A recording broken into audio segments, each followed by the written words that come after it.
Welcome back to Breslov campus. A little bit about the month of Tammuz in history of Breslov, history of Uman.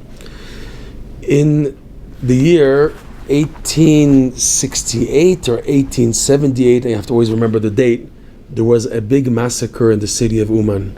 A 3-day massacre from the 5th of Tammuz to the 7th of Tammuz. In those 3 days, approximately 30,000 Jews, not just from Uman, but also from surrounding villages, who fled to Uman because Uman was a fortress city, were massacred by a Cossack leader named Ivan Gonta. And the form of this pogrom was very unique. It stuck out, and like Rebbe Nachman said, it caused a major Kiddush Hashem, a major sanctification of Hashem's name in heaven.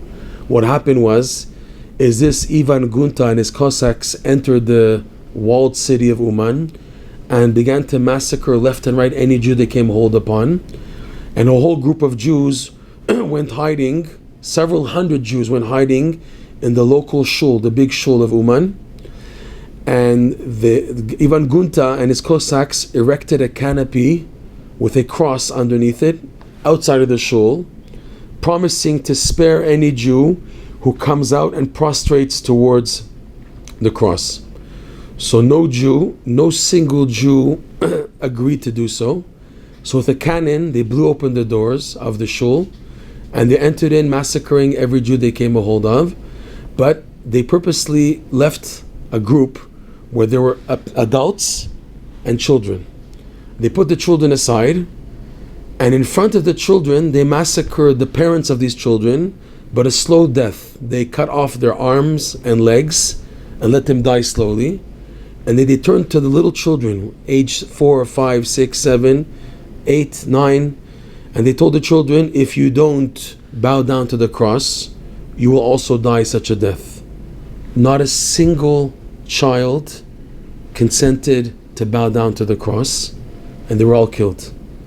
This stuck out to be a major, like Rebbe Nachman said, Kiddush Hashem, to the extent that Rebbe Nachman said, Po tov lishkav. Here, amongst these martyrs, it is a good place to lie down. Rebbe Nachman is specifically buried next to the mass grave of the children who were killed last. He's buried in close proximity to the bodies of these children. And all this comes to show that Rebbe Nachman wanted specifically to be buried there.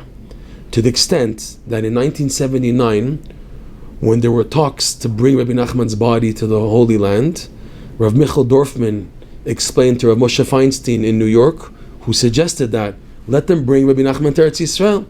So Rav Michael Dorfman had to explain to Rav Moshe Feinstein that Rav Nosson writes in his book, Yemei Mohanat, that this place has been set for him, for Rebbe Nachman to be buried there, Misheshet Yemei Bereshit, from the 6 days of creation.